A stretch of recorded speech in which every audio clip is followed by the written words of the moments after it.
Assalamualaikum warahmatullahi wabarakatuh.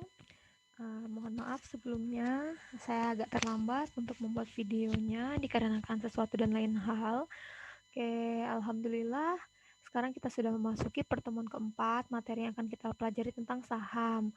Nah, di sini saya akan menjelaskan sedikit tentang cara perhitungannya.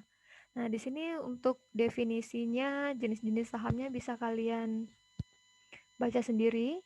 Nah, di sini tujuan kita adalah untuk membandingkan antara nilai pasar dan nilai intrinsik. Nah, ini ada nilai-nilai saham, nilai buku, nilai pasar, nilai intrinsik, dan nilai nominal.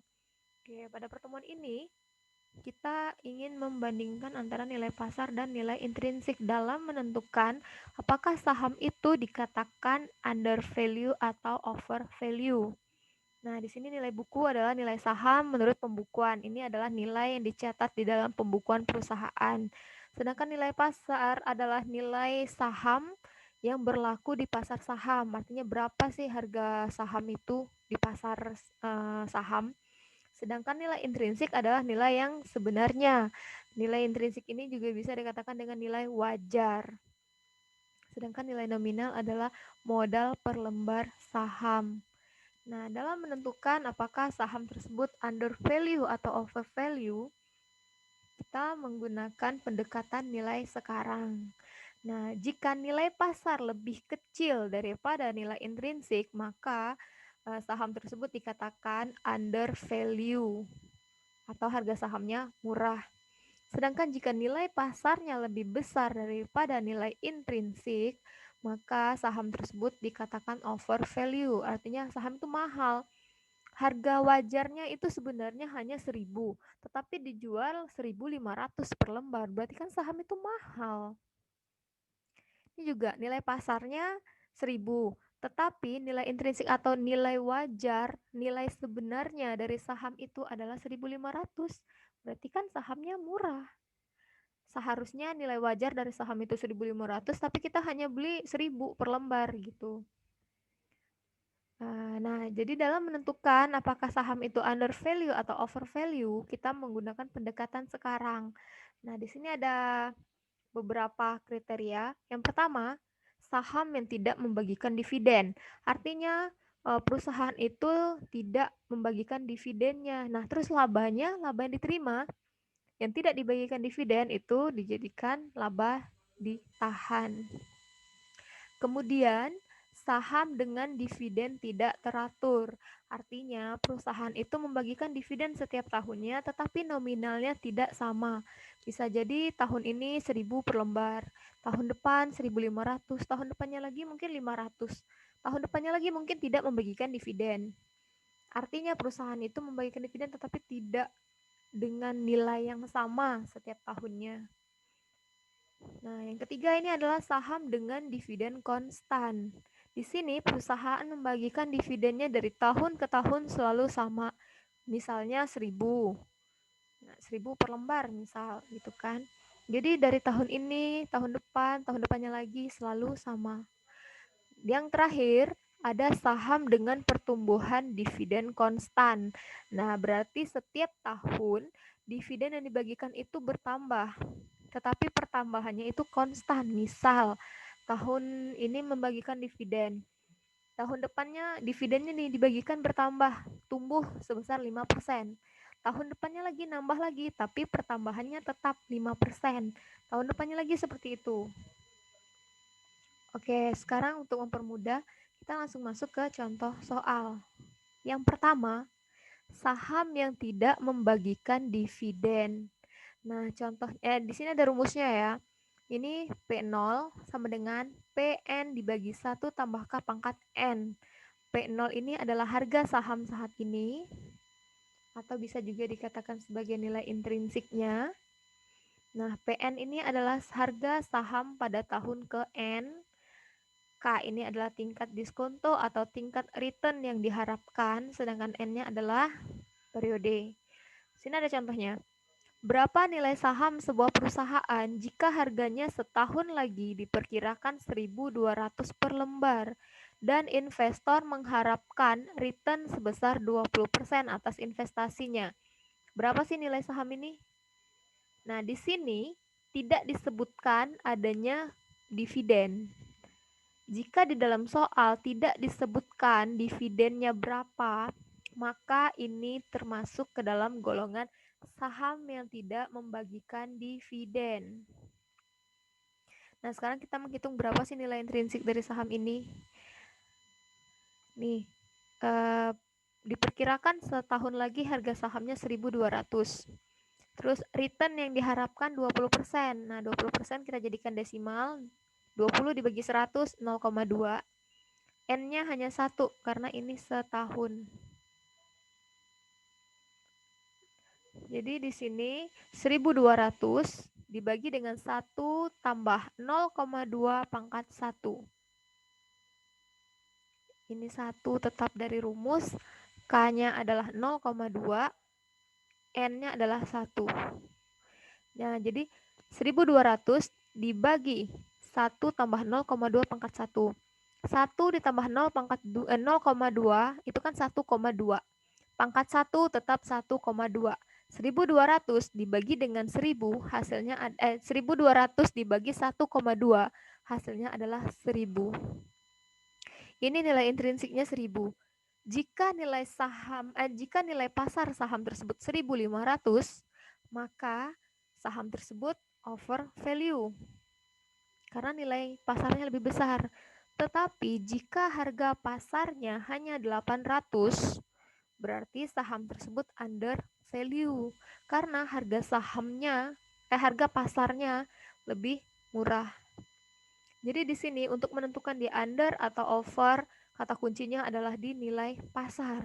Apakah nilai pasarnya lebih tinggi atau lebih rendah? Kalau nilai pasarnya lebih tinggi berarti dia mahal. Kalau nilai pasarnya rendah berarti dia murah. Ingat, contoh yang pertama di sini di soalnya tidak menyebutkan dividen, berarti dia termasuk ke dalam kelompok saham yang tidak membagikan dividen. Next. Saham dengan dividen tidak teratur. Nah, rumusnya adalah P0 sama dengan D1 dibagi 1 tambah K pangkat 1, D2 dibagi 1 tambah K pangkat 2, dan seterusnya sampai dengan DN dibagi 1 tambah K pangkat N. Ini P0 ini adalah harga saham saat ini atau inilah intrinsiknya. D ini adalah dividen. K ini adalah tingkat diskonto atau tingkat return yang diharapkan. Dan N ini adalah periodenya. N di sini adalah jumlah periode. Nah, contoh. Saham A diproyeksikan akan membagikan dividen 150. Kemudian 200. Nah, jika harga pasarnya Rp500 dan investor mengharapkan returnnya sebesar 15%, berapa nilai intrinsik sahamnya? Jadi yang pertama adalah kita menghitung berapa nilai intrinsik. Pakai rumus yang ini. P0 sama dengan, ini D1 artinya dividen yang dibagikan pada tahun pertama, yaitu ini, 150. Dibagi 1 ditambah K. K-nya di sini 15%. 15 dibagi 100 adalah 0,15. Nih, 1 ditambah 0,15 pangkat 1. Kemudian tahun kedua. Tahun kedua D-nya 200. Dividen pada tahun kedua adalah 200. Di sini 200 dibagi dengan 1 ditambah K-nya tetap 0,15. Pangkatnya 2. Karena ini tahun kedua. Di sini kenapa cuma 2? Karena dividennya disebutkan hanya 2 tahun. Jika dividennya banyak, berarti ini tambah lagi, tambah lagi, tambah lagi sesuai dengan tahun yang ada di soal. Di sini hanya 2 tahun. Oke. Kita hitung. Ini 150 dibagi 1 ditambah 0,15 pangkat 1. Ditambah 200 dibagi 1 tambah 0,15 pangkat 2. Pertama hitung dulu yang di dalam kurung yang di bawah ini. Oke, kita masuk ke contoh ini ya.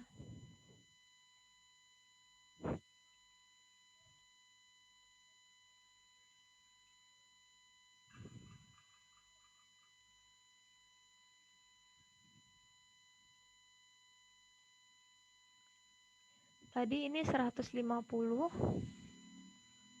dividen pertama.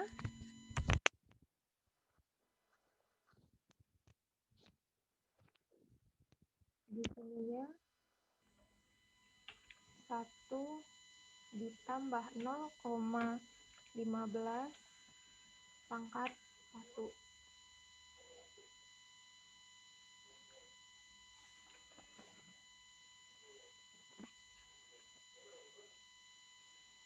Kemudian tahun keduanya 200. Kita bagi 1 tambah 0,15 pangkat 2. Nah, di sini kita hitung dulu yang ini ya. Caranya, cara menghitungnya ini 1 ditambah 0,15 itu 1,15 pangkat tandanya ini 1. Kemudian ini 1,15 pangkat 2. Hasilnya 1,3225. Selanjutnya kita bagi 150 dibagi 1,15, 130. Ini 130 rupiah ya. Kemudian 200 dibagi 1,3225, hasilnya 151. Kemudian dijumlahkan. Hasilnya adalah 281,6635. Ini 281,6635. Nih, 281,66. Nah, di soal disebutkan nilai harga pasarnya adalah 500, sedangkan nilai intrinsiknya 281,66. Di sini harga pasarnya lebih tinggi daripada nilai intrinsik. Jadi, saham ini dikatakan overload, sorry. Ini over value.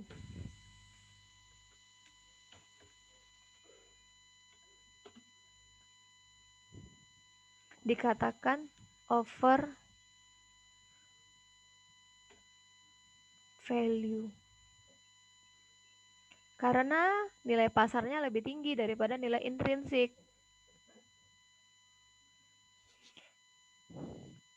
Ingat, jika soalnya menyebutkan dividen beberapa tahun dan nilainya itu berbeda-beda, berarti dia menggunakan rumus saham dengan dividen tidak teratur. Oke. Kemudian yang ketiga, saham dengan dividen konstan. Artinya di sini setiap tahunnya perusahaan itu memberikan dividen dengan nilai yang sama. Rumusnya adalah P0 sama dengan D dibagi dengan K. Nah, di sini contoh soalnya, berapa nilai intrinsik saham yang memberikan dividen konstan sebesar Rp500 ini per lembar ya, per tahun jika investor menggunakan return mengharapkan return 18%. Di sini return yang diharapkannya 18%, sedangkan dividennya Rp500. Nah, ini tinggal dibagi aja. 500 dividennya dibagi dengan 0,18. Hasilnya adalah 2.777,78. Nah, harga pasarnya 2.500, sedangkan nilai intrinsiknya 2.777,78. Di sini nilai pasarnya lebih kecil dibandingkan nilai intrinsik. Jadi saham tersebut under value atau saham ini dikatakan harganya murah karena harga pasar di bawah harga wajar. Ini paling gampang. Yang terakhir, ada saham dengan pertumbuhan dividen konstan. Artinya perusahaan itu membagikan dividen yang tumbuh dividennya tapi pertumbuhannya konstan. Artinya tahun ini membagikan dividen. Misalnya 500. Kemudian setiap tahunnya akan diberikan kenaikan nilai dividen tetapi dengan persentase yang sama. Di sini ya, saham dengan ini rumusnya P0 sama dengan D0. D0 ini adalah dividen awal atau dividen pada tahun ini dikali dengan 1 ditambah G dibagi dengan K dikurang G.